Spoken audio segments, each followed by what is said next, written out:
রাষ্ট্রের যতগুলো অঙ্গ আছে এখানে আপনারা জনগণের গণতান্ত্রিক অধিকার এটা পুনঃপ্রতিষ্ঠার লক্ষ্যে যেটা হরণ হয়েছিল বিগত দিনে এটা পুনঃপ্রতিষ্ঠার লক্ষ্যে একটি সংবিধান সংস্কার কমিশন গঠন করা হয়েছে।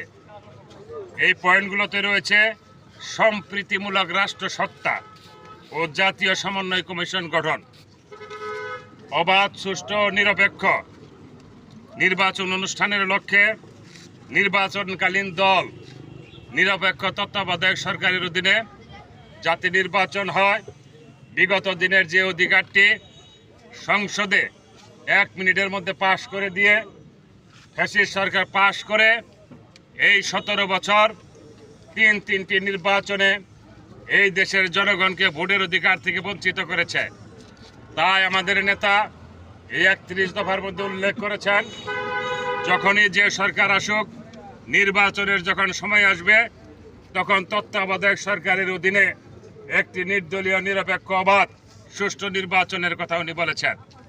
এটার জন্যও আইনসভা, মন্ত্রিসভা, রাষ্ট্রপতি, প্রধানমন্ত্রী ও বিচার বিভাগের মাঝে ক্ষমতার ভারসাম্য প্রতিষ্ঠা করতে হবে।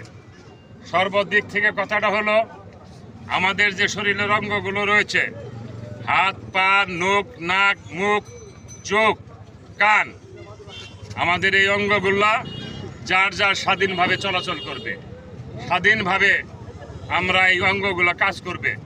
কেউ কারো উপর ক্ষমতা দেখাতে পারবেন না, কেউ কারো উপরে ইনশাল্লাহ নির্ভরশীল হবে না। আমরা একটি সমতার ভিত্তিতে, আমরা একটি ঐক্যের ভিত্তিতে আমরা এই দেশকে আমরা সংগঠিত করে এই দেশের একটি সমৃদ্ধ বাংলাদেশ গড়তে চাই। এই সমৃদ্ধ বাংলাদেশ গড়ার লক্ষ্যে মহান রব্বুল আলামিন যদি আগামী দিনে এই বাংলাদেশ জাতীয়তাবাদী দলকে যদি রাষ্ট্র পরিচালনার দায়িত্ব দেন, আপনারা যারা ভোটার ভাই বোনেরা রয়েছেন আপনারা যদি দায়িত্ব দেন, আমাদের নেতা বাংলাদেশ জাতীয়তাবাদী দলের ভারপ্রাপ্ত চেয়ারম্যান জনাব তারেক রহমান এই দেশের জনসাধারণকে নিয়ে এই 31 দফার ভিত্তিতে আমরা দেশ পরিচালনা করতে চাই। আপনাদের সহযোগিতা চেয়ে আমার কথা এখানে শেষ করছি। সকলে সুস্থ থাকবেন, ভালো থাকবেন।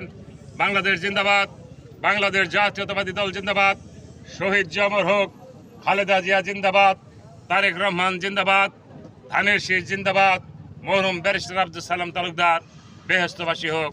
আসসালামু আলাইকুম।